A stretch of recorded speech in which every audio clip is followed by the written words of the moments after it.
formazione, apritemi un varco, anzi vi consegno immediatamente questa pergamena, grazie anche a Tore De Lusso che ancora una volta li ha accompagnati. Tore, io direi di suonare ancora una volta per lasciarci al ritmo di ballo e soprattutto con l'applauso di tutti. Dorgali, il gruppo Folk Fiscali.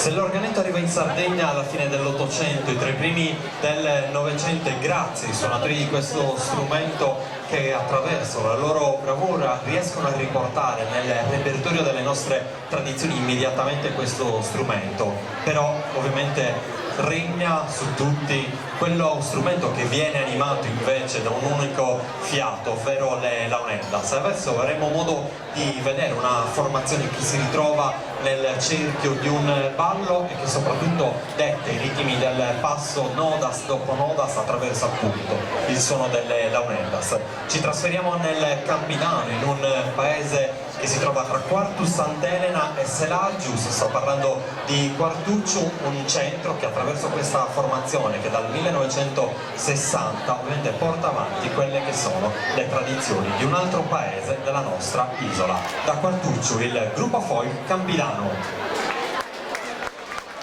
Ci raggiungono subito sul palcoscenico Giuseppe Abis, ben trovato anche a te, con le launeddas mediana pipia in questo caso, quindi come dicevo le nodas che si ripetono e si susseguono l'un l'altra per poter dettare ai ballerini i ritmi del passo e soprattutto del ballo. Come potete notare nell'abito tradizionale femminile sono diverse le fogge che oggi rappresentano le ragazze, ben tre quelle che ovviamente portano in questo caso sulla scena per raccontare in questo caso quello che è un percorso mandato a memoria. Giuseppe Abis alle launeddas, l'applauso per il gruppo folk Campidano di Quartucciu.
saluto e l'applauso per il gruppo folk Campinano di Quartuccio.